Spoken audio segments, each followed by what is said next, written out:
Hi friends, welcome back to Suma home maker. నేను మీ సుమా శ్రీధర్. ఈరోజు వీడియోలో నేను ఆవకాయ నిల్వ పచ్చడిని సంవత్సరం పాటు ఎలా నిల్వ ఉంచుకోవాలి, అదేవిధంగా ముక్క అనేది మెత్తపడకుండా రంగు మారకుండా పర్ఫెక్ట్ పద్ధతిలో అయితే నేను మామిడికాయ పచ్చడి పట్టే విధానాన్ని అయితే చూపిస్తున్నానండి. ఇంకా మనం గిన్నె కొలతలతో కేజీ కొలతలతో అయితే వివరంగా వివరించి చెప్తున్నాను. వీడియోని స్కిప్ చేయకుండా ఎండ్ వరకు చూసి నచ్చితే లైక్ చేసి సబ్స్క్రైబ్ చేసుకోండి. నిల్వ పచ్చళ్ళలో కల్లా రారాజు అంటే ఆవకాయ పచ్చడండి. తెలుగు వాళ్ళకి ఎంతో ఇష్టమైన ఈ ఆవకాయ పచ్చడిని చాలామంది ఇష్టంగా తింటారు, కానీ ఆవకాయ పచ్చడి పట్టడానికి మాత్రం సంకోచిస్తూ ఉంటారు. మనం పడితే పాడైపోతుందేమో అనుకుంటూ ఉంటారు. అలా కాకుండా బిగినర్స్ కూడా ఈజీగా నిల్వ పచ్చడిని పెట్టేయొచ్చండి. ఆ ప్రాసెస్ని నేను చూపిస్తున్నాను, చూసేసేయండి. నేను మార్కెట్కి అయితే వెళ్ళానండి. అక్కడ చిన్న రసాలు, పెద్ద రసాలు, తెల్ల గులాబీలు అయితే ఉన్నాయండి. నేను 18 తెల్ల గులాబీలు పెద్ద మ్యాంగోస్ని అయితే తీసుకున్నానండి. ఇవి బాగా పచ్చిగా ఉన్నవి. నేను వీటిని అక్కడే క్లీన్ చేపించి అక్కడే ముక్కలు కొట్టించానండి. మనకి కాస్ట్ అయితే తీసుకుంటారు ముక్కలు కొట్టించినందుకు. ఇక్కడ ముక్కలు కొట్టించి వాటిని నేను అన్నిటినీ ఒకే సైజు ముక్కల్ని కొట్టించానండి. పెద్ద సైజు కొట్టించాను. ఈ సైజు అయితే నాకు ముక్కలు బాగా ఆంతాయండి. మనకి గుజ్జులో నానినా కానీ ముక్కలు బాగా కనిపిస్తాయి. ఈ టెంక కూడా మనం ఇలా ముక్కలు కొట్టించుకోవటం వలన టెంక అన్నిటికీ ఈవెన్గా వస్తుందండి. ఇలా జీడి తీపి చేపించి కాటా పెట్టిస్తే నాకు 4 kgs మ్యాంగోస్ అయితే వచ్చేసాయండి. ఇంటికి వచ్చిన తర్వాత పచ్చడికి కావాల్సిన గిన్నెలన్నిటినీ ఇలాగ నీట్గా కడిగి తుడిచి ఎండలో పెట్టుకుంటానండి. నేను ఉప్పు, మెంతులు, ఆవాలను కూడా ఎండలో పెట్టుకొని అవి బాగా ఎండిన తర్వాతే పచ్చడి తయారు చేసుకుంటాను. ఇలా చేయటం వల్ల మనకి పచ్చడి చాలా రోజులు నిల్వ ఉంటుంది, తేమ అనేది తగలదండి. ముక్కలన్నిటినీ నేను ఒక బౌల్లోకి అయితే తీసుకున్నానండి. చూడండి, వాళ్ళు ఇంకా జీడి కూడా వేశారు. ఈ జీడి ఇట్లాంటి వేస్ట్ ఉంటుంది. వీటన్నిటిని ఇప్పుడు మనం క్లీన్ చేసుకుందాం. ముక్క పైన మనకి ఇలాగా ఒక లేయర్ అయితే ఉంటుందండి. ఈ లేయర్ని తీసేసుకోవాలి. అన్ని ముక్కలకి ఉంటుందండి. అన్ని ముక్కల్ని మనం క్లీన్ చేసుకోవాలి. ముక్కలన్నిటికీ పైన లేయర్ ఉంటుందండి. అన్నిటికీ ఒక్కొక్క దానికి తీసుకుంటూనే ఉండాలి లేయర్ని. నాకైతే ఈ ప్రాసెస్ అంతా ఒక 4 hours పట్టిందండి క్లీన్ చేసుకోవటమే. పైన ఉన్న కొన్నిటికైతే ఆ లేయర్ అయితే మనకి రాదండి. నైఫ్తో మనం నీట్గా క్లీన్ చేసుకోవాలి. పైన ఉన్న దీన్ని కూడా ముచ్చుకుని కూడా తీసేసుకొని ఒక వైట్ క్లాత్ తీసుకొని బాగా ముక్కల్ని తుడుచుకోవాలండి. గట్టిగా అదుము పెట్టుకుంటూ నీట్గా క్లీన్ చేసుకొని అన్నీ ఒక బౌల్లోకి అయితే తీసేసుకోవాలి. కొన్నిటికైతే లేతగా ఉన్న ముక్కలకైతే ఈ జిడ్డుగా అనేది రాదండి. గట్టిగా నెయిల్తో ప్రెస్ చేసుకుంటూ తీసుకుంటే వస్తుంది. ముక్కలన్నిటిని నీట్గా వైట్ కలర్ క్లాత్తోనే క్లీన్ చేసుకోవాలండి. మనం కలర్ క్లాత్తో క్లీన్ చేసుకుంటే కెమికల్స్ అనేవి ఉంటాయండి. క్లీన్ చేసుకున్న తర్వాత నేను 4 kgs అని చెప్పాను కదండి. 4 kgsలోంచి 2 kgsలోకే ఇప్పుడు నేనైతే పచ్చడి పడుతున్నానండి. మీకు మెజర్మెంట్స్ చూపించడానికి. ఇవైతే 2 kgs అండి. నేను మెజర్ చేశాను, కాటా పెట్టించాను. ఈ 2 kgs ఉన్నాయి. ఈ సైజులో ముక్కలు అయితే నేను కొట్టించుకున్నాను. ఈ సైజులో అయితే మనకి పచ్చడిలో బాగా కనపడతాయి. వీటన్నిటికీ ఇప్పుడు నేను గిన్నె కొలతలతో అయితే మెజర్మెంట్స్ అయితే చూపిస్తున్నాను. ఒక బౌల్ తీసుకున్నాను. ఈ బౌల్తో అయితే నేను మెజర్ చేస్తున్నాను.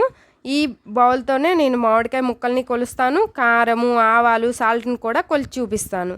నాకు ఈ గిన్నెతో నాకు 4 గిన్నెల ముక్కలు అయితే అయ్యాయండి. 2 kgs మామిడికాయ ముక్కలు 4 గిన్నెలు అయ్యాయి. 4 గిన్నెల ముక్కలు అయ్యాయండి. అంటే 2 kgs. మనం ఇలా గిన్నెకి పై వరకు పెట్టుకోవాలండి. ముక్కల్ని పై వరకు తీసుకుంటే నాకు 2 kgs ముక్కలు 4 గిన్నెలు అయ్యాయండి. ఇలా మీరు ఏ గిన్నె అయినా తీసుకోవచ్చండి. మీరు ఆ గిన్నెతోనే మెజర్ చేసుకోవాలి అన్నిటిని కూడా. 4 గిన్నెల ముక్కలు తీసుకున్నాను కదండి. ఇప్పుడు ఈ 4 గిన్నెల ముక్కల్లోకి నేను ఉప్పు, కారం, ఆయిల్, ఆవాల పిండిని కూడా ఇదే బౌల్తో మెజర్ చేసి చూపిస్తానండి. నేను ఏ పచ్చడి పట్టినా పల్లి ఆయిల్తోనే పడతానండి. విజయ గ్రౌండ్నట్ ఆయిల్ని అయితే నేను ఇప్పుడు యూజ్ చేస్తున్నాను. 2 kgs ముక్కలకి మనకి 1 kg ఆయిల్ అయితే పడుతుందండి. ఇప్పుడైతే నేను 750 grams ఆయిల్ని అయితే ఇప్పుడు యాడ్ చేస్తున్నాను. 250 grams ఆయిల్ని 3వ రోజు మనం కలుపుకోవాలండి. ఈ ఆయిల్లో మనం ముక్కల్ని బాగా స్నానం చేపించాలండి. పెళ్లి కూతురికి నలుగు పెట్టినట్టు బాగా రుద్దుతూ ఆయిల్ని ముక్కలన్నిటికీ పట్టిస్తే మనకి ముక్కలు అనేవి సంవత్సరమైనా సరే బాగా కరకరలాడుతూ ఉంటాయండి. ముక్క అనేది మెత్తబడకుండా ఉంటుంది. ఇలా ఆయిల్ అనేది కిందకి కారుతున్నట్టు ఉండాలి. ఇలా ఆయిల్ని ముక్కలన్నిటికీ పట్టించిన తర్వాత ఇదే గిన్నెతో ఇప్పుడు నేను ఆవాల పిండిని అయితే మెజర్ చేసి చూపిస్తాను.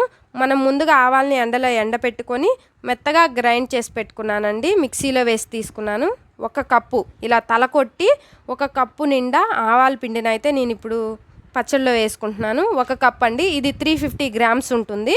350 గ్రామ్స్ ఆవాల పిండి యాడ్ చేసుకొని ఇందులోకే మనం ఒక గిన్నె, ఇదే బౌల్తో ఒక బౌలు పై నిండా పోయాలండి, తల కొట్టకూడదు. ఒక గిన్నె కారాన్ని అయితే ఇందులోకి యాడ్ చేసుకోవాలి. ఇది ఇంట్లో ఆడిచ్చిన కారం అండి. ఇది 350 గ్రామ్స్ ఉంటుంది. 2 kgsకి 350 గ్రామ్స్ కారం పడుతుంది. ఇప్పుడు మనం కల్లుప్పుని అయితే యాడ్ చేసుకుందామండి. ఈ కల్లుప్పుని ఎండలో పెట్టుకున్నాను కదా, మిక్సీలో వేసుకొని మెత్తగా చేసుకోవాలి. నేను ఇప్పుడు 3/4 కప్పు కల్లుప్పునైతే యాడ్ చేసుకుంటున్నాను. 3/4 అండి. దీన్ని సాల్ట్ లాగా చేసుకున్నాం కదా. 2 kgsకి 3/4 సాల్ట్ అయితే పడుతుంది. ఒక గుప్పెడు మెంతు పిండిని వేసుకుంటున్నానండి. మెంతులు వేసుకోలేదు, మెంతు పిండిని యాడ్ చేసుకున్నాను. ఇలాగా 100 గ్రామ్స్ గార్లిక్ని అయితే యాడ్ చేసుకుంటున్నాను. 100 గ్రామ్స్ వెల్లుల్లి రెబ్బలు పైన పొట్టు తీసేసి వేసుకుంటున్నానండి. వీటన్నిటిని బాగా ముక్కలకి పట్టించాలండి. ఎలా పట్టించాలి అంటే కింద ఉన్న ముక్కలకి ఉప్పు, కారము, ఆవాల పిండి బాగా పట్టాలండి. చేత్తో బాగా కింద నుంచి పైకి కలుపుకుంటూ ఉండాలి. మనం ఆయిల్ అనేది ముక్కలన్నిటికీ బాగా పట్టేంత వరకు కలుపుకుంటూ ఉండాలి. ఉప్పు, కారం అంతా కలిసిపోయేంత వరకు కలుపుకుంటూనే ఉండాలండి. నాకు ఈ ప్రాసెస్ అంతా చేసేసరికి ఈవినింగ్ అయిపోయిందండి. ఆఫ్టర్నూన్ మొదలు పెట్టుకుంటే ఈవినింగ్ దాకా పట్టింది. మా పిల్లలు వచ్చేసి పచ్చడి కలుపుతుంటేనే నాకేసివ్వు అంటున్నారండి. అది చూడండి ఎంత ఎర్రగా వచ్చిందో. మా ఇంట్లో కారమేనండి. ఈ ప్రాసెస్ కూడా నేను మీతో షేర్ చేసుకుంటాను. మూత పెట్టి 3 days తర్వాత మనం ఓపెన్ చేసి మళ్ళీ పచ్చడిని కలుపుకోవాలండి. 3 days తర్వాత నేనైతే ఇలా కట్టుకుంటానండి, వైట్ క్లాత్లో పచ్చడిని. మా అమ్మమ్మ ఇలానే కలిపేది. ఇప్పుడు మనం మూత తీసి చూద్దాము. చూడండి, పచ్చడంతా మాగి నూనెంతా పైకి వచ్చింది కదండి. మనం యాడ్ చేసింది కూడా 750 గ్రామ్స్ ఆయిలేనండి. ఇంకా 250 గ్రామ్స్ ఆయిల్ని ఇప్పుడు యాడ్ చేసుకోవాలి. ఒకసారి గెరెట్తో అంతా మొత్తాన్ని తిప్పుకోవాలండి. పచ్చడిని అంతటిని తిప్పుకోవాలి. మనం 3వ రోజు పచ్చడిని తీసినప్పుడు అది బుర్రబుర్రలాడుతూ, అంటే పైన నురగ కనుక వస్తే సాల్ట్ సరిపోనట్టు అండి, ఉప్పు సరిపోనట్టు. అప్పుడు మనం ఉప్పుని యాడ్ చేసుకోవాలి. నేను ఇప్పుడు టేస్ట్ చూస్తున్నానండి, ఉప్పు కొంచెం తక్కువైంది. మనం మిగిలిపోయిన 250 గ్రామ్స్ ఆయిల్ ఉంది కదా, ఆయిల్ని మనం ఇప్పుడు మొత్తాన్ని ఇక్కడ యాడ్ చేసుకొని గెరెటతో ఆయిల్ మొత్తాన్ని మళ్ళీ ఒకసారి కలయి ఉప్పు చూశాను కదండి, ఉప్పు కొంచెం నాకు తక్కువైంది. ఈ తెల్ల గులాబీలు అనేవి చాలా పుల్లగా ఉన్నాయండి. అందుకని ఇప్పుడు ఒక గుప్పెడు ఉప్పునైతే యాడ్ చేసుకొని మళ్ళీ పచ్చడి అంతటిని బాగా కలుపుకోవాలండి. ఈ సాల్ట్ ముక్కలన్నిటికీ పట్టే విధంగా కలుపుకోవాలి. చూసారా, నాకు ముక్కలు అంత పెద్ద సైజులో కొట్టించుకున్నా కానీ నాకు ఇప్పుడు చిన్నగానే కనిపిస్తున్నాయి. నేను ఈ జాడీని అయితే తీసుకున్నానండి. 4 kgs పడుతుందంట ఈ జాడీ. మార్కెట్లో 350 పడింది నాకు. ఈ జాడీని ముందు రోజే నీట్గా క్లీన్ చేసుకొని ఎండలో పెట్టుకున్నానండి. ఇప్పుడు ఒకసారి దాన్ని మొత్తాన్ని క్లీన్గా తుడుచుకోవాలి.